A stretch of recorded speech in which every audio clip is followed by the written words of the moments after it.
engadir unha última cousiña que non fixeches mención. Decía que iba a ter a porta do despacho aberto, pero tamén o primeiro que me dixo era, sobre todo digo para os que estedes conectados, que el vai a estar durante todo o período, non o primeiro ano nin o primeiro mes, durante todo o período, un día a semana en Ourense e un día a semana en Pontevedra. O sea, visitando os campos. Un día en un sitio, é dicir, a idea é que un día desta semana este en Ourense e un día da semana que ven este en Pontevedra, de forma que 4 días a semana si pode estar en Vigo. Eso permitirá o que decía antes tamén, que os campus de Pontevedra e Vigo non sexan campus de segunda, que sexan campus protagonistas, que era o que mencionábamos, e que todas as persoas estén atendidas e que se analicen tamén as cargas que teñen os campus, porque pues despois da última RPT, por exemplo, no campus de Ourense se perderon bastante efectivos e a xente está moi sobrecargada. E pasa un pouco parecido en Pontevedra, que non temos determinados servizos. Entón, pues non hai servicio de ORI, non hai servicio de investigación e están como un pouco perdidos. Entón, todo eso creemos que se pode mellorar. E xa agora, pues o vosso turno. Bueno, un micrófono para vocês. Levanten a man. Vamos. Mira, temos unha pregunta xa no chat, se queredes. Primeiro doulle temos unha pregunta no chat. Primeiro leo a pregunta que temos no chat e despois preguntamos aquí na sala. Laura pregunta, bo día, se podes o señor candidato a xerente, iba a decir xerente, contestar a seguinte pregunta: quen comprenderá o seu equipo de recursos humanos, máis concretamente, se haberá un director de área ou vicerrector de recursos humanos, que non ocuparía? En canto a estrutura, sí que vou coñecer primeiro moi ben o terreno en Vigo. E non son ningún elefante ni ningunha trompa de elefante. Desde logo que sí que a persona de recursos humanos vai a ser a máis achegada e afín a min. Todas as tareas van a ser importantes, pero a de recursos humanos para min é fundamental. Primeiro porque me considero que creo que é donde máis traxectoria teño e donde penso que podemos facer moitísimas cousas. Por lo tanto, en recursos humanos vai ser alguén moi afín a min, que pode ser, casi digo, de dentro da Universidade de Vigo, pero afín a min. Vale, algunha pregunta na sala? Rosa. Vamos a ir alternando entre a sala e o chat, así damoslle un pouco de dinamismo. Hola, Rosa. A ver se non se convierte nun discurso. Hola, son Rosa, xefa de serviza de bolsas e prezos públicos. Porque teño tantas cousas que decirte que vou a empezar a podar. Primeiro, unha pregunta sobre o que falabas do plan de C2 a C1 en administración. Rosa, vais un pouco baixo. Perdón? Escoítase baixo, a ver se... Achego máis. Sí. Vale. Sobre o que nos contaches sobre a posibilidade de pasar de C2 a C1 en administración, que coincide ademais co que pensamos algúns aquí e co que estábamos plantexeando e que realmente xa se estaba facendo, vale? Na Universidade de Vigo. Es que hai algunhas cousas que creo, evidentemente non coñeces a Universidade de Vigo, pero algunhas das cousas que saliron no teu relato, pero relato no bo sentido, non do matado por dato, aquí xa se están facendo, vale? Non sei, é imposible que, aínda que te conten, que podas coñecer a nosa situación, pero en ese sentido creo que somos unha administración bastante moderna. Entón, perdoade, como que empecé? Es que me xubilo en 3 semanas e que eu non estaba no 84, pero estaba no 87 na universidade. Rosa, solo no que estás apuntando xa podo dicirche, eu dixen eso, pero tamén iniciei de que da administración non todo é igual, pero realmente todos temos os mesmos parámetros. Entón, o que estuve dicindo son parámetros que calquer funcionario pide, require, e sei que moitas destas accións en Vigo están avanzadas, outras menos avanzadas, pero sí en marcha. Pero quero dicir que... Vale.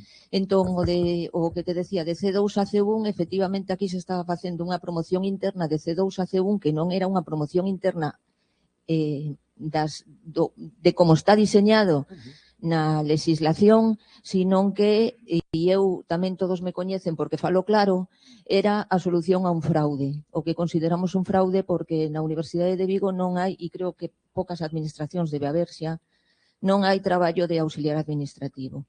Desde que temos as ferramentas tecnolóxicas que temos, desde que son os propios cidadáns nos formularios nos que introducen datos, etcétera, etcétera, non hai traballo de auxiliar administrativo. Así que o que é un fraude é que sigamos sacando oposicións de auxiliar administrativo. Que se estaba facendo aquí, como isto se sabía, efectivamente o mismo que ti plantexabas, se sacaban tantas plazas de promoción interna ao C1 como había no C2 para que todos promocionaran, vale? Que era o que estaba pasando. Hasta, sinto, Belén, hasta este equipo de goberno, que foi o que non o fixo. Entonces, agora temos unha bolsa de auxiliares administrativos de, creo que 70 persoas, máis ou menos, que están á expectativa de que suceda isto con eles e non dá sucedido, ¿no? Entonces, o primeiro que te quería preguntar era, podo entender que esta é túa intención con respecto a isto, que se hai 70 persoas en este momento en C2 de auxiliar, que pasarán, que sairá unha promoción interna na que esas 70 persoas poderán promocionar. Que reúnan os requisitos. Que reúnan os De requisitos. acordo ca norma, o dicía antes, incluso co corpo de Outra bombeiros, administración, de exemplo. outra administración na que somos modernos, todas as persoas que superaron, desde logo teñen a titulación e só habería que esperar a que teñan os 2 anos de antigüedade. Entonces, se plantexara que na oferta do 2020, estamos no 26, ¿no? Que na oferta do 2026 saíran 35 para no 2027 volveran a sair outros 35 e poder sacar xa a promoción interna ao C1, pero o equipo de goberno non o aceptou e terá os seus argumentos que eu xa lle dixen a Belén no seu día, para min isto non é un tercer mandato, é un primeiro mandato, cuidado. Entón, eso con respecto a, claro, eso entendín ben, a cuestión é a seguinte parte do que propoñíamos algún dos que estamos aquí para acabar con ese fraude é que non volvan a sair oposicións a C2 de auxiliar administrativo, que xa todo salga a C1, vale. Eso, guai. O sea, non sabes a alegría que me das. Vou pregunta a pregunta, porque senón Vale. é máis fácil. Mira, eu antes cando dixen eso, dixen, logo xa veremos que facemos cos A2 que queden vacantes. Primeiro, os que están por debaixo do C2, igual hai algúns que queran promocionar, hai que darlles opción tamén, vale? E logo as outras das plazas vacantes de C2, temos que ver que categorías, que especialidades, que nivel, que grupo máis se demanda para poder esas plazas pasalas ao grupo que sexa, vale? E ademais, buscaremos a financiación para que si temos 30 postos de C2 que queden vacantes, que se poden reconvertir en grupos superiores que ten máis coste, pero que mantendo as mesmas plazas. E buscaremos a financiación. Por iso dicía que do capítulo non vai sobrar nada. En eso compartimos a mesma idea, Rosa. Si non me equivoco, de todos modos, aquí creo que non hai ese problema porque esas plazas non son vacantes de C2, xa están na RPT para C2, C1. Vale. Creo que así, Entonces, ¿no? xa están dotadas. Entonces, non hai, están dotadas como sí, C1, sí. pero é que eso a veces Que conleva... facemos os deberes. Pero é que eso eu xa vin a vos RPT, a Universidade de Santiago tamén ten así, pero eso ten un problema, que as administracións, como ten esa opción de C2, C1, os postos base nunca deberían estar así abertos, porque a tentación da administración é gastar menos. Entón, cando vai chamar a alguén ou cando convoca de primeiro acceso, vamos polo grupo máis baixo, polo C2. Despois temos no mesmo servicio 2 C2, 2 C1 facendo o mesmo, cobrando distinto. Iso que non podemos permitir. E iso reglas sin RPT, os accesos, os postos base, son solo de un grupo. Vale? Porque está moi ben, porque fase RPT ten cabidas os dous. Vale, alivese a cabeza durante uns anos, desde a parte da administración. Perdonade, me estou poñendo do outro lado, pero bueno.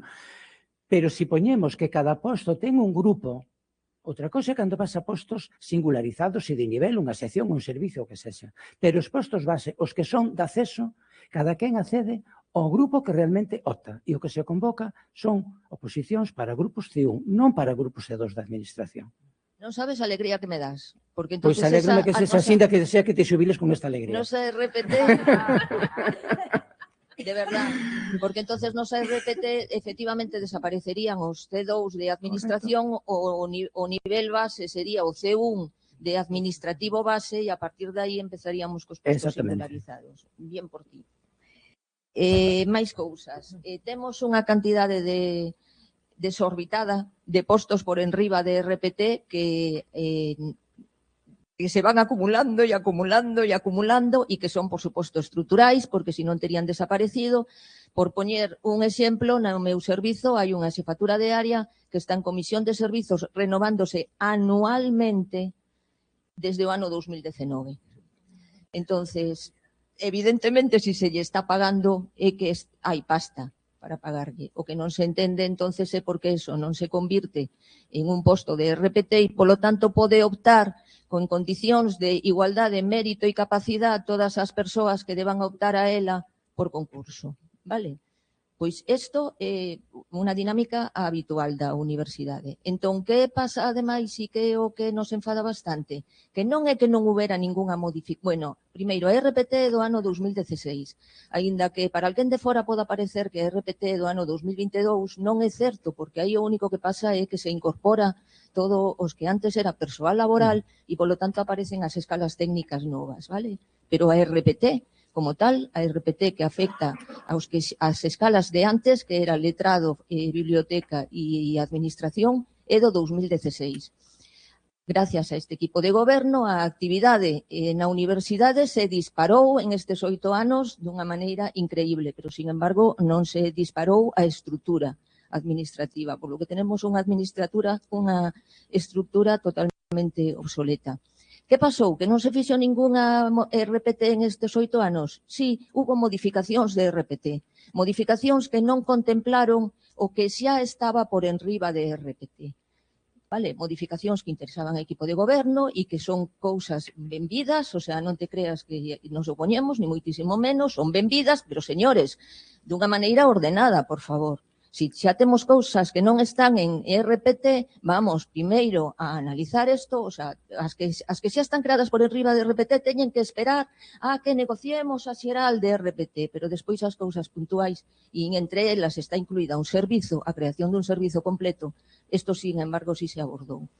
Entón, me gustaría saber que va a pasar con todos esos postos de RPT, si vamos a seguir. Todos sabemos que a negociación de unha relación de postos de traballo é unha cousa ardua, farragosa, que leva tempo e máis en este caso porque vai a ser a primeira RPT da Universidade de Vigo que teña que abordar a todas as escalas técnicas, todo o que antes era persoal laboral. Así que, a ver si nun mandato vos dá para facela. Outra cousa, non sei se queres contestarme a isto. Ou sigo. Sigue. Vale. Acabo, de verdad. Me pareceu entenderte que estabas de acordo en que tiña que haber promoción, a última promoción interna aquí creo que foi de hai 8 anos, o último concurso foi do 2023, pero como te digo, non entraron todas eses postos que estaban por enriba de RPT, a última oposición foi no ano 2024 a de estabilización porque obligou unha lei que obligaba unha sentenza que senón ni siquiera teríamos, es decir, aquí os interinos se tiran 15, 20 anos, ahora en que empezarán a caer indemnizacións.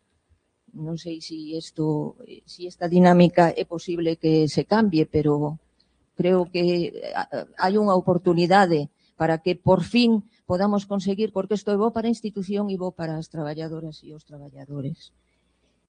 E despois, con respecto ao capítulo 1, xa che contaron, non? En que estado está. Porque todo isto necesita cartos. E non sei se podemos, sin que se ofenda o PDI, se podemos volver a sacar algunhas das cousas que levan pasado en estes 8 anos. O número de catedráticos se duplicou, o número de profesores sustitutos creo que casi se triplicou, etcétera, etcétera. Entonces, unha boa carga do gasto en capítulo 1 dos estes últimos anos son de PDI e a verdade é que todos temos a sensación de que para Petexías non queda nada. Gracias. Por certo, estou nun servizo que ten en RPT 13 persoas, para que vexas un pouco, que ten en RPT 13 persoas. En este momento somos 17 e a semana que ven seremos 19. Esta é a realidade. E perdón, lo último, e de verdad que acabo. Procedementos, mellora de procedementos. A primeira comisión de mellora de procedementos que se fixo en esta universidade foi no ano 1994. Eu xa estaba aquí. É dicir, hai aquí algún compañeiro de calidade, tivemos ao longo de todos estes anos varias comisións de avaliación de procedementos. Creo que temos uns procedementos bastante razoables e razoados. No ano 2000, xunto coa área de calidade, entre os anos 2012 e 14 ou 15, diagramamos todos os procedementos da parte administrativa, temos os nosos mapas de procesos, etcétera, etcétera. Digo o que creo que lle dixen a Belén en outra xuntanza. Os procedementos nós sabemos o que hai que facer para melloralos. Os melloramos prácticamente cada día, vale? Non hai 2 anos que sexan iguales que o anterior. E o que non melloramos todavía, sabemos perfectamente que cousas podemos prescindir delas e de cales non. Das que non podemos prescindir teñen que estar aí porque o exixe a legalidade. E as que non deben estar aí todavía está porque a universidade non nos dota de recursos humanos e tecnolóxicos para poder facelo. Gracias. En ningún momento vamos a ir contra a norma, solo faltaría, Rosa. Somos funcionarios públicos e o primeiro que defendemos é eso. En canto ao capítulo 1, que se levan a maior parte PDI e demais. En eso, Belén sabe moito máis e poder opinar máis. Pero mira, eu que estuve de 40 anos, pois 20 e algo na Consellería de Educación, sei o que supón o capítulo 1 para os docentes e o capítulo 1 para os PTXAs. O sea, bastante.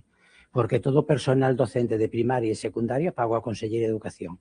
Vale? A parte de financiar parte do de universidades, ainda que pago a universidade, co cal ese reparto máis ou menos e esa sensación a teño tido moitas veces sobre a miña chepa, non vais a pensar. En canto ao RPT, é certo que tuveches modificacións puntuais, hubo que aplicar a norma ou a lei de estabilización, o das indemnizacións, vamos a ver como sale a cousa e como van indo as distintas sentencias que hai ao respecto. Non toda a indemnización, e non todos os interinos, inda que leve máis de 3 anos, están de forma irregular. Hai que ver en que posto está e en que condición e como foi o seu contrato. É dicir, que hai que valorar cada situación vai a ser distinta e ninguna vai ser igual. Cando antes falábamos de postos e de carácter estrutural, o dixen xa na miña primeira intervención. É dicir, o que temos que procurar é que precisamente o cadro de personal que acompaña os orzamentos, é dicir, as prazas que van dotadas, teñen o seu reflexo inmediato en RPT. Porque se non temos unha praza que está creada e dotada, pero que non ten posto, entón non se pode nomear a directora de coordinación que vos comentabas antes, por exemplo. Así de fácil. Entón, o primeiro paso é actualizar RPT a estrutura e logo traballala en profundidade para que polo menos as prazas que estean dotadas tamén estean en postos e podemos xerar a ficheza de determinadas persoas. Vale. Me gustaría, antes de que tome a palabra o seguinte, engadir que hoxe dixen que tiñamos a porcentaxe máis baixa de masa salarial das 3 universidades galegas. Estamos por debaixo da media do conxunto da Universidade Nacional. E, polo tanto, eu me comprometo a ir á Xunta a falar con Facenda e negociar esa subida de masa salarial, porque a merecemos e porque estamos por debaixo e non temos por que estar por debaixo. Gústame que digas que isto non o consideras unha terceira, porque en realidade eu é a primeira vez que me poño nestes zapatos. Eu, na miña parte que me tocaba defender durante estes anos de investigación e transferencia, creo que fixen ben o meu traballo, desvivínme por esta universidade, botei aquí moitísimas horas, creo que os datos están aí e agora tócame facer outro traballo. E estou ilusionada por facer ese outro traballo, estou animada e creo que ademais estou contando coas persoas do equipo e da xerencia que poden levar ben a cabo ese traballo. E moitas das persoas que forman parte do equipo teñen experiencia, temos todos coñecemento da universidade e creo que ese coñecemento nos permite saber onde están os fallos que se cometeron. A universidade é complexa, crecemos moitísimo nos últimos anos, o decías ti, levamos a universidade a altos exponentes en docencia, en investigación, en transferencia, en internacionalización, e agora precisamos acompasar, eu son consciente delo, precisamos acompasar esa parte administrativa, esa parte que levades os PTSAs, con todo ese crecemento e tamén coa parte de comunicación que mencionaba anteriormente. O sea, que eu estou disposta e sei que a secretaria xeral vai me axudar para negociar coa Consellería esa subida de masa salarial que merecemos. Vale, vou ler unha pregunta do chat, porque temos, a verdade, temos 130 persoas xa conectadas, temos 3 preguntas e imos alternar. Dino Sonia, sobre o tema do teletraballo e ter obxectivos medibles, gustaría compartir unha reflexión. Na práctica, en moitos servizos non existe un sistema de traballo por obxectivos, nin siquiera en modalidade presencial. Isto suscita unha cuestión relevante. Considerades que a ausencia previa dun sistema de traballo por obxectivos podería condicionar ou retrasar a implantación xeral do teletraballo no ámbito do PTSAS? Rotundamente non. E eu digo así de claro. O teletraballo pode, dixen antes que iba entrelazado, non que sea condición sine qua non. Entonces, hai que regular moi ben o teletraballo, pero o plantexamento ou a formulación de traballo por obxectivos vai totalmente en paralelo e de inmediato. Non pode haber un servicio administrativo que non se teña marcado uns obxectivos. Entonces, eso é sentarse con cada servicio, ver que o que fai, que prazos ten e marcar obxectivos de consecución. E non obxectivos para encher papel, sino realistas, palpables, que podamos conseguilos, é dicir, canto podemos conseguir isto en 6 meses? Nos vamos a poñer 7 meses, 8 meses. Entonces, ese é o planteamento por obxectivos. Non é que lle marquemos só os obxectivos aos de teletraballo, é que os obxectivos son para todos os servicios da casa, que a súa vez nos van a servir moi ben para facer o seguimento en teletraballo. Nada máis que eso. Pero non hai que esperar a ter os obxectivos marcados para poder regular o teletraballo. Vale. E vamos darlle unha palabra a Xan Cebro, que está aquí na sala. Hola, bons días, non sei se me escuta. Bueno, benvido, señor Xerente. Gustoume algo que dixo e gustoume moito. Que non lle fai caso o relato, senón os datos. Aquí eu son PTSAs, estive 28 anos na parte sindical, levo un ano na patronal, como din algúns, ainda que podíamos falar de moitas cousas. Negociei con todos os xerentes desta universidade, cos rectores, e algo sei. Promoción interna. Aquí se colle un relato da promoción interna deste ano, deste 2018-26. Esquecemos que din algúns, sempre se cumpliu o do 2 anos. Non é certo. Ano, período, podo falar. Non te interrumpín, Rosa. Os que tomaron posesión como auxiliar administrativo no 2011, e ninguén protestou, eu protestei no Consello de Goberno, un día 22 de decembro a 7 da tarde solicitando a promoción interna, promocionaron os do 2011 no 2019 con este goberno. Os 8 anos de Salustiano Mato, de Alternativa Universitaria, e de Jauregui, a solicitude da Xunta Persoal impediu a promoción interna do grupo C2A-CEU. Está publicado 7 de abril do 2019 a resolución de toma de posesión dos 40 funcionarios grupo C2 que tomaron posesión como C2 no 2011. Eu, se me perdona, eu son e outra persoa os únicos que sabemos como se negociou a promoción interna e a desaparición do C2 no ano 2000, unha reunión en privado no 2019, ou 2009. 1999, perdón. Bien, todos os xerentes que veñen da fora, todos, vaise sorprender que as condicións laborais, retributivas e sociais do PAS. vai se sorprender, xa lle aviso. Podemos falar aquí dunhas condicións, non vai gustar o que vota, nefastas, pero eu teño, dicir, son datos, como digo usted. Doulle un dato. Un auxiliar administrativo posto base, un auxiliar de servicio de conserxería, na Universidade de Vigo é un nivel 18 co específico 19. Ven da Xunta. Universidade de Santiago, Universidade de Coruña. As condicións son bastante millores e de asuntos propios. Eu teño 56 días de asuntos propios. Eu, con 36 anos de funcionario. 56. Cantos ten usted? Moitos menos. Bastantes menos, non? Se me tuteas mellor, porque eu tamén vos tuteei. Bueno, bastantes menos, non? Podo... Pois, perdón, podo falar? Si non, Veña, deixa de... A Rosa non se lle interrumpiu. Veña, sí, veña. Estou poñendo e non unha pregunta, un rogo.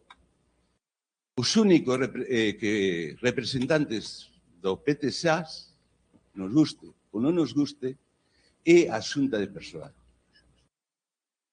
No ano 2011 a 2018, o señor Serente Jauregui e o señor Dano non chegou a ningún acordo cos órganos de representación, nin cos comités de empresa, nin Xunta de Persoal. Pídolle este período 2018 a 2026, chegamos a 40 acordos. Di Rosa que estos 7 anos a masa salarial foi para o PDI. Silencio, por favor. PDI, non, está facendo unha... Quería, si que de paso, o incremento salarial do PAS fora das subidas de orzamentos. Sobre todo o persoal con menos retribucións. Na baixo, os niveles, os subgrupos C2 e C1. Hai un incremento efectivo salarial que está por fora dos incrementos que marca o Estado e a Xunta de Leyes e os orzamentos. E outra cousa que lle pido, porque eu non lle pregunto, sabe por qué? Porque preguntarle a unha persoa que está chegando á universidade que con un currículo que vostede ten e que non controla o que é a universidade e a súa idiosincrasia, é absurdo. É absurdo.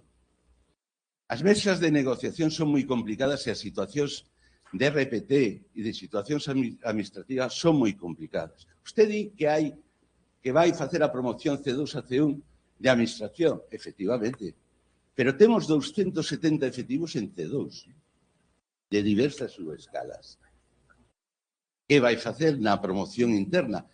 Ten, non sei se lle pasou a candidata Belén, 6 escritos do persoal, tanto a Xunta de Persoal como a Xerencia, sobre promocións internas, etcétera, etcétera. Creo que, como diga aquí, unha pregunta, para qué? Se non me vai a contestar a realidade da universidade.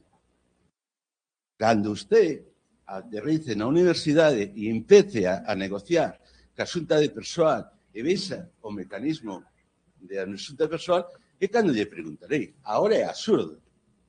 Ahora é unha idea que ten usted de administración. É unha idea que usted ten o bagaxe de anos na administración, pero a Universidade de Vigo é moi complicada. Moi, moi complicada.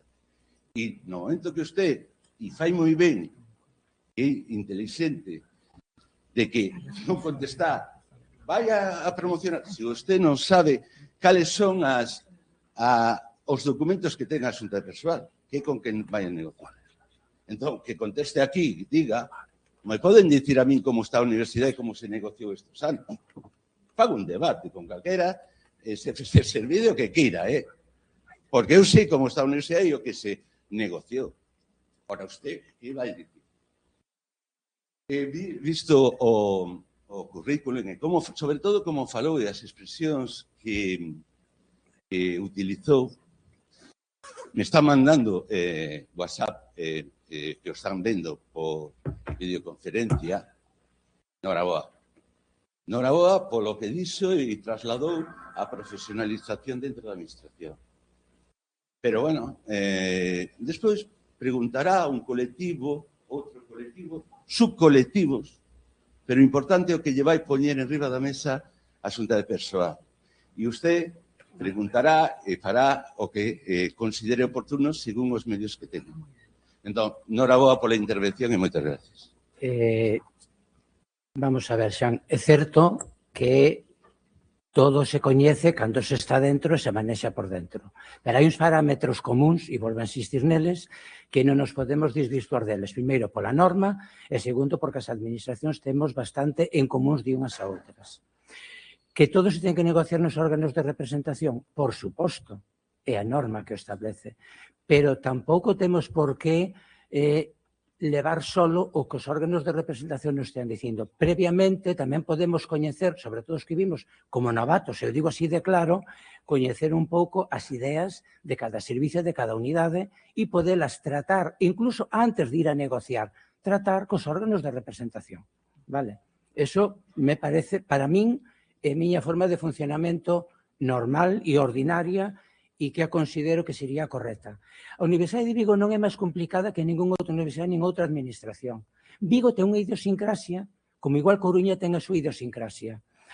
E a xente que é de Vigo, e eu que teño moito vínculo en Vigo, moita familia en Vigo, que estudiaron na Universidade de Vigo e que coñezo bastante Vigo, cando naceu o edificio multiusos da Xunta en Vigo, e seguramente María José se acordará incluso desa etapa, e a mí me tocou estar na inspección de servicios naquela época, non dormía, pero ás 6 da mañá eu estaba deitado onde salían os que dormían nos cartóns, salí naqueles bancos ao lado do edificio, me sentaba eu para facer un estudio da chegada, saída, como funcionaba o registro, información e demais da Xunta en Vigo.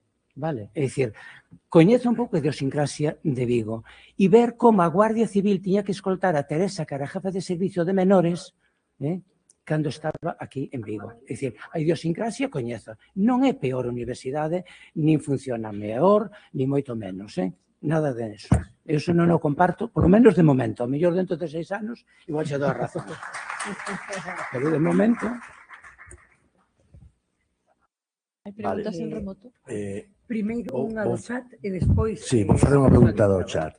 Temos aquí unha pregunta de Mar, que nos di, bo día, pode decirnos cantas vicexerencias considera necesarias? Van ser con persoas do Vigo ou de fora? Pode dicir os nomes? A ver, eu dixen antes, e xa comentei o tema, que a área de recursos humanos para min é básica, fundamental e brazo dereito, porque non son zurdos e non seríamos esquerdo, polo tanto, vai a ter un peso moi importante. Non teño na miña cabeza grandes estruturas, nin incrementar estruturas por arriba, nin traer xente de fora. Vou coñecer a universidade os primeiros días, non a universidade, as persoas que máis menos teño en cabeza da universidade para ver onde mellor encaixan e cal é o mellor perfil nos postos que poida haber. Nin vou a dar nomes, nin vou a decir que vicexerencia se pode necesitar. O mellor non fai falta vicexerencia, igual con un bo servicio que este ben, que sea potente, que este ben respaldado, igual chega. Iso irémolo nos primeiros días de estar aquí. Vale, algunha pregunta máis na sala? Sí. Sí. Hola, moi bo día a todos e a todas. Chámome María Pardal e actualmente son funcionaria interina na Oficina de Relacións Internacionais aquí na Universidade de Vigo, pero, bueno, levo moitos anos nesta casa, tamén comecei aquí como estudante, xa son case 15 anos traballando nesta casa. Gústame o que se dixo hoxe gústame que falemos de conciliación, gústame que falemos de traballo por obxectivos, porque creo que é fundamental para aliñar os obxectivos estratégicos da política da universidade co obxectivos que podemos ter o persoal da administración xeral e de servizos, pero gústame moito que se fale de RPT. Agora gustaríame introducir un tema que espero e desexo que nos vindeiros meses e anos soe moito, que é a Oficina de Relacións Internacionais. Falábamos antes do despegue que se notou nos últimos anos, especificamente nos últimos 4 anos, da internacionalización na UVigo. A verdade é que teño a sorte de que puden formar parte desa estrategia co equipo actual e contribuir pois a esta internacionalización que sabemos que non só o presente, sino que o futuro. Entón, moitas veces, sempre falamos de internacionalización, falamos cara no presente, pero cara ao futuro, e alegroume que nestas últimas semanas se falase tamén dese incremento de persoal administrativo na Oficina de Relacións Internacionais para dotar de máis compañeros e compañeras na escala administrativa a este servizo, que non sei se aínda lle deu tempo a poñerse de acordo. Permitídeme que me dirixa ao señor candidato a xerente. O que quero reivindicar e dicir aquí é que, a pesar de que é unha moi boa noticia que se dote por fin de persoal de Administración Xeral a Oficina de Relacións Internacionais da Universidade de Vigo, levo moitos anos nesta casa traballando fora de RPT. Son persoal técnico e quero poñer de manifesto que para que o persoal administrativo teña proxectos que desenvolver, o persoal técnico ten que solicitar eses proxectos, justificar eses proxectos, xestionar eses proxectos, levar o orzamento deses proxectos. Entón, poñer manifesto a necesidade imperiosa de dotar tamén de persoal técnico, Oficina de Relacións Internacionais, para que todo flúa e que poidan aliñarse eses obxectivos estratégicos políticos cos administrativos, cos técnicos, e todos traballemos na mesma dirección. Moitas grazas. Pois a mí me gusta escoitar que digas que traballas nesta casa, porque é unha expresión que uso a cada posto de traballo que vou. Porque cando identificamos o posto de traballo que a nosa casa, significa moito. Primeiro, que nos volcamos nel. E segundo, que lle dedicamos o que faga falta. Por lo tanto, o agradezo que te chames Pardal, pois claro, xa confimos hasta en apelido. O sea que miña nai estaría encantada. A dotación de persoal administrativo e a situación de estabilidade, vamos a chamar así, do persoal técnico de diversas oficinas. Sodes un colectivo que hai que estudiar como colectivo, non no conxunto ni no mare magnum, hai que ver que opcións temos e logo poder buscarlle, resolvelo nun RPT. Non vou a dicir ahora mesmo, va a ser todos xa fixos no RPT e non sei quanto, sería unha falacia como calquera outra. Non é así. As situacións hai que conocelas no detalle. Dicía antes que hai casos que son bastante individualizados. E os vosos en concreto, polo pouco que estuve vendo, ten un carácter moi do colectivo bastante individualizado. Vale, vou a facer outra pregunta do chat. Antonio di, supoño que é unha pregunta, sí. Haberá asesores da reitora en caso de ser elexida? Chámeselle directores de área, chámeselle liberados sindicais, sentados nas mesas de negociación sin ser elegidas en eleccións sindicais? Supoño que é unha pregunta máis ben para Belén. A ver, pode haber asesores, pero eu creo que non teñen que estar sentados nas mesas sindicais, iso para empezar. Hai unha cousa que aí quero dicir, que tamén os directores de área, na configuración nova dos estatutos, se contemplou que os directores de área non van facer tarefas administrativas. E eu xo teño clarísimo. Un director de área ten que servir para impulsar determinadas accións, para facer estrategias, para preparar convocatorias, pero non para facer tarefas administrativas. E iso teño clarísimo. E, polo tanto, pode haber directores de área que axuden, que representen en determinados momentos aos vicerreitores ou incluso a reitora, pero non para facer tarefas administrativas. Eso teño clarísimo. Vale, na sala temos a Eva. Sí. Hola, moi bons días. En primeiro lugar, Juan Carlos... Acerca. Sí, escoitase agora? Acerca máis. Moito máis, agora.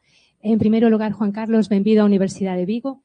Estás nunha sala con compañeiros que levan traballando nesta universidade moitísimos anos. Xente moi competente, que traballa por e para o Vigo. Eso era o primeiro que quería dicir. En segundo lugar, temos 3 candidatos, 2 mulleres e un home, a postularse a reitora desta universidade. O candidato como reitor, Jacobo Porteiro, presentou o seu xerente, temos a Manuel Jáuregui. Todos os que estamos nesta sala, pois xa traballamos con Manuel.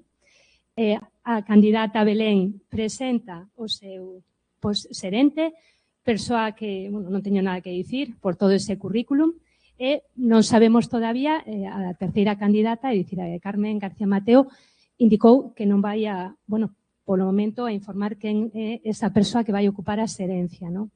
Penso que como persoal desta casa, que levamos moitos anos, para nós é moi importante saber quen pode ocupar esa xerencia, non?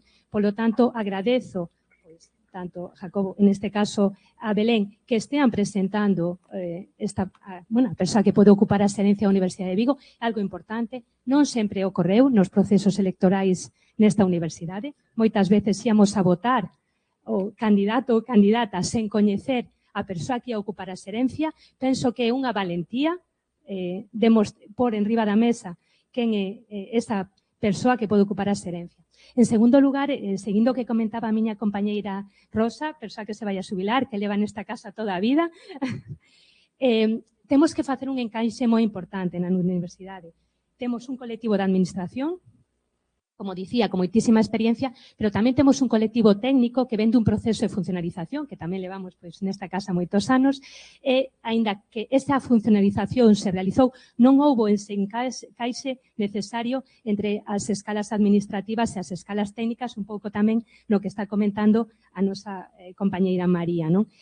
Ambos colectivos son moi necesarios na Universidade os dous, ambos queren promocionar, ese é un tema que todavía non está resolto e que hai que abordar con tranquilidade, abordar como, e tamén penso que isto se produciu, non é? Que este encaixe todavía non se fixo porque a parte da coordinación ou dirección técnica das áreas técnicas non se desenvolveu.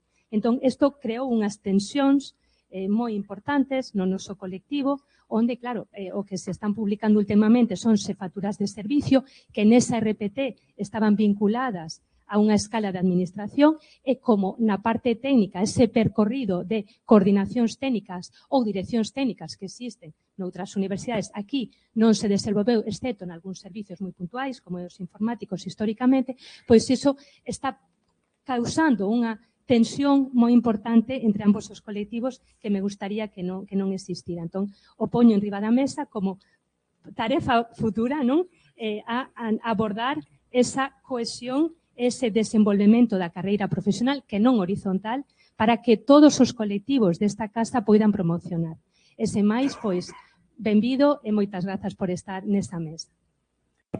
Tendo guante ao que acabas de decir, e como son colectivos distintos, ou mellor dito, son colectivos con accesos distintos, para falar con claridade, temos que buscar tamén a forma que mellor sexa para a súa integración. Os procesos de funcionalización e de estabilización son moi recentes nas administracións públicas, por lo tanto, requiren aínda como un repouso para ver como os canalizamos e integramos co que xa ten, por dicirlo de algún modo, pois un asentamento ou unha traxectoria que ven de atrás. Cando dices que outras administracións están abertos, xeral, técnico, bueno, pero que non naceron da mesma forma. Entón, temos que ver como nace cada unha das opcións e a donde chegamos, e que podemos negociar, como decía antes Xan, tanto cos colectivos como nas mesas sectoriais correspondentes e a donde podemos chegar. Desde logo que falta de negociación non vai a ser, dedicación, falta de dedicación tampouco vai a ser, e disposición vai a ser total. Iso que teñades claro. Pregunta unha persoa, sin identificar na sala, se este equipo ten pensado tratar a xubilación parcial.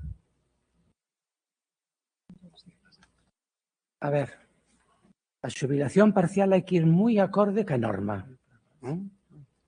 E iso, a lei, o que vai a permitindo e o que demande o persoal de Vigo, aí vamos a estar. Dentro da normativa que permita a xubilación parcial, quen a solicite e demais, trataremos todo o posible para que se poida conceder e lograrlo. Ahora mesmo non está moi asentada, estánse negociando a nivel estatal, estáse vendo ainda como vai seguir a norma, a partir de aí, todo o que este dentro da lei o vamos a apoiar totalmente. En calqueira caso, nunca será algo obrigatorio, será de aquelas persoas que soliciten. E nós o propuxemos porque creemos que algúns servizos, sobre todo aqueles máis de carácter técnico, requiren esa transferencia de coñecemento. E creo que o modelo ideal, se a xente está disposta, por suposto, sería facer esa transferencia de xeito progresivo, de xeito transicional, e que as persoas máis senior poidan transferir ese coñecemento ás persoas máis junior. Eso falamos tanto no ámbito do PDI como no ámbito do PTSAS. Creo que esa é unha posibilidade que está aberta e que haberá que estudar no seu momento para que a xente que estea disposta. Temos outra pregunta na sala. Enrique. Enrique. Hola, bons días. Bueno, primeiro de todo, unha benvida, aínda que sexa en campaña electoral, despois saberemos se definitivo ou non, e agradecer o talante. Eu, polo menos, agradezo esa disposición e vir con esas ganas de facer cousas e de escoitar e de intentar mellorar, que é o que queremos todos, non? Mellorar a institución e poñela pois, ao nivel que creo que unha universidade debería estar, que a miña percepción é que aínda nos falta moito, non? Belén sabe de que eu sou un crítico coa xestión levada estes anos e tamén deseso que esta sexa unha nova legislatura que empece como primeira e non como terceira, non? E que os erros que poida haber nestes últimos 8 anos que se vayan correxindo, non? Entón, pois, bueno, gracias por lo menos, por ese talante. Quería comentarlle a Rosa, porque, si é verdade, comentou antes San, pero sí que é certo, e eu, dende a mi visión crítica, por lo menos, poñer cada cousa no seu sitio, sí que é verdade que o que impediu convertir os C2 ao C1 directamente foi Jáuregui, con Tanomato, intentou facer de que soamente os que pasasen un examen fastidiado, quedasen como C1 e o resto que seguisen como C2. E foi o equipo de Pachi, o equipo actual, o que en promesa electoral da primeira vez que gañou, que dixo que non, que eles farían que igual traballo, igual salario e que todos os C2 cun examen asequible que pasarían a C1. Entón, polo menos cada cousa no seu sitio. Sí que foi, sí, pero eu estaba ali, imagino que, sí, pero refírome que eu viví en esa época de loita con Jáuregui e anterior pode haber, pero refírome que ese tema foi así, non? Con Jáuregui sí que paralizou todo, e despois a primeira legislatura foi cando saiu adiante, igual que o tema da funcionalización e o tema da estabilización. Iso non quita, que realmente eu sou moi crítico con todo o que se ten feito a nivel de xestión de PTSAS, e sí que dúas cousas. Primeiro, para min fundamental a RPT. A RPT ten que actualizarse, eso é algo, a partir de aí ven todo o demais, porque despois veñen as OPEs, os concursos, regularizar de que non estemos como hai anos sin concursos, os interinos que estén 10 anos ata que saia a seguinte oferta pública, é fundamental, xa, collelo por aí, e toda a xente que está fora de RPT, e ademais da administración, que consideramos a administración paralela, levando xestión administrativa. Para min iso é fundamental. E depois tamén quería pedirlle unha cousa, que o equipo que teña ao redor, que sexa un equipo cunha certa competencia xa que veña, como decimos aquí, que veña sabido, que non veña a aprender, porque temos realmente experiencia de xente que ven a aprender como se xestiona a universidade e eso levou a realmente moitas dificultades e agradezo que polo menos vexo que ten un currículum que non se pode poñer ninguna pega e me gustaría que tamén que o equipo que vaya ao redor de vostede que tamén cumpla uns criterios de coñecementos e de levar todo adiante. E pola miña parte, nada máis. Agradecerlle, pois, sobre todo iso, o talante e que teña sorte. Gracias. Gracias pola bebida, ante que sea hoxe e o que dura a campaña, pero eu teño confianza que vai ir moito máis alá. Cando antes dicía de equipo, creo que xa fun bastante claro respecto de equipo e de necesidade. Primeiro, me asentarei, logo vexo equipo, e creo que fun bastante claro tamén a dicir que seguramente, por non dicir fixo, vai a ser persoal de dentro da universidade. Primeiro, porque, como decía a compañeira, que a Universidade de Vigo ten grandes profesionais e que na administración somos grandes profesionais. O que pasa que, como en todas as profesións de la vida, por 3 ou 4, a veces temos moi mala imaxe fora e pública. Pero somos grandes profesionais. A Universidade de Vigo, porque estamos nela, non se move se non hai PTSAS. Da igual que haxa 40.000 estruturas, tropecentos mil vicerreitores e que me perdonen os candidatos a vicerreitores e a reitora, que non funcionará. É dicir, Os gobernos son gobernos, pero a administración móvese porque hai PTXAs que moven a administración. E nós somos funcionarios, somos parte da administración. E me incluyo porque é a miña profesión. E dá igual que me estuveran en postos de xefe de gabinete ou del X ou del Y, porque eu sempre fun funcionario e son funcionario. E vos conto unha anécdota bastante recente. Sendo director de área no Concello de Santiago, unha persoa que se foi e denunciou e non sei quanto e dicía que os meus informes non eran válidos porque non eran informes técnicos, que eran informes de un político. Entonces, o letrado que defendeu o caso, fun ao xulgado e defendín, mire, para vir aquí non me trouxo un político porque sí. Convocaron unha libre designación e o primeiro requisito era ser funcionario do grupo a un. Por lo tanto, máis técnico non o vai a topar. Son funcionario do grupo a un. Porque era requisito para acceder. Para vir de xerente, non. Pode vir calquera, aí é distinto. Pero ali era funcionario. E é a miña condición, vou con ela. Vos conto unha tontería. No ano 82 fixen o servicio militar, daquela era obligatorio. Eu estaba estudiando, pero xa me quixen botalo fora canto antes. Aí descubrín que eu quería ser funcionario. Pero só non por vocación. E vos digo máis. Eu tuve un negocio de hostelería que hoxe podía ser rico, porque me iba genial. E xa traballaba na xunta, pero preferín a administración. Son funcionario, creo nos funcionarios. E os grandes profesionais estamos na administración. Vos lo digo a grandes empresarios fora, seguro, pero os grandes profesionais estamos na administración. Para acceder á administración pasamos moitos atrancos. E nos poñen moitas barreras. E temos que superar moitas probas. En que empresa hai todo este tipo de probas? Por lo tanto, os grandes estamos aquí dentro, con todos os cafres que hai polo medio, como en todas as profesións, na hostelería, na albañilería, donde caigáis. Vale, esta é unha simple anécdota. Gracias. Vale. Vai contestar Rosa un minutiño. No ano 2009 ou algo así, sabe... 99 estaba unha... sí, perdón. Gracias, Xan. Pasa moi rápido. No ano 99 estaba eu na xunta de persoal e xan conmigo, porque pertencíamos os dous á sección sindical da CIGA, e Taboada, en aquel momento, xerente da universidade, nos ofreceu a desaparición do grupo C2 de administración e que todas as plazas irán ao C1 e o traspaso do persoal do C2 ao C1. Vale, boa Franza. Bueno, aí agradecer tamén e me gusta que algunhas cousas salgan porque a política tamén ten eso, que non ten nin memoria nin corazón moitas veces, non? Entón, efectivamente, nos comprometímonos no ano 18 a facer esa transformación de C2 a C1 que se fixo e podedes ver no noso programa de H2040 que volvemos a facer ese compromiso. E ese compromiso facemos porque eu falara antes con Juan e tiña moi claro que queríamos facer iso. Tamén é unha cousa, moitos deses 70 C2 dos que falabades antes do ámbito administrativo cumplen os 2 anos en decembro do 26. O sea que creo que estamos a tempo.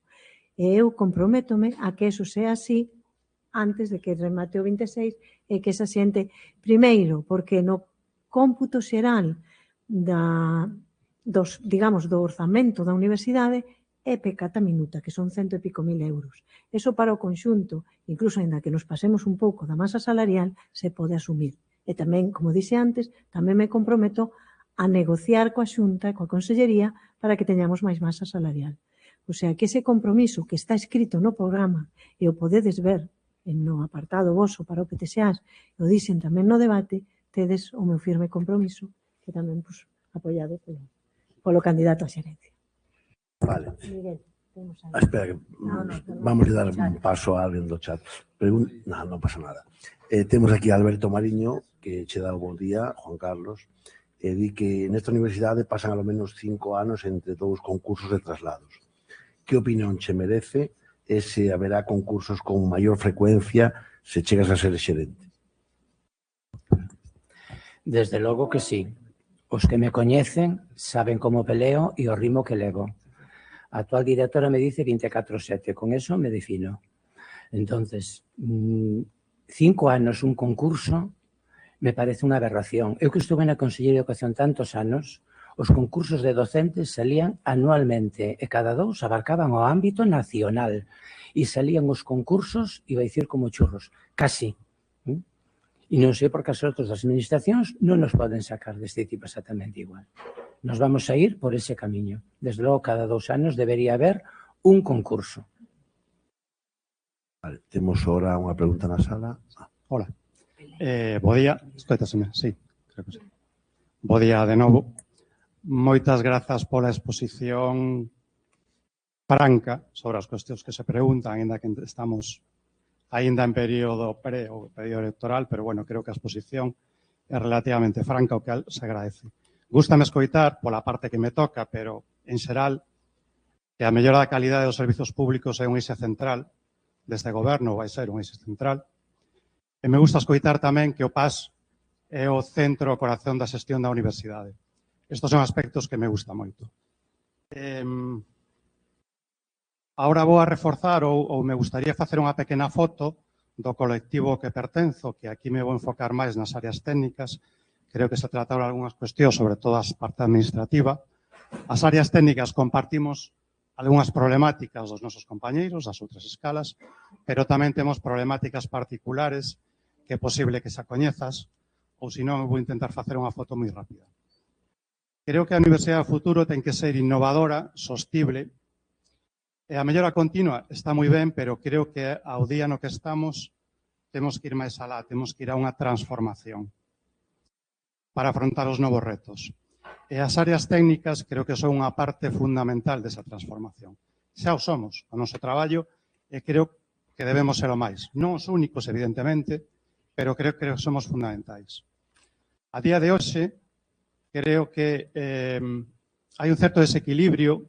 Podemos falar aquí moito da historia, pero, bueno, non me interesa mirar atrás, interesa máis mirar adiante, en relación que as áreas técnicas coas outras escalas, por falar así, coa administración xeral, grandes líneas, que me permitides.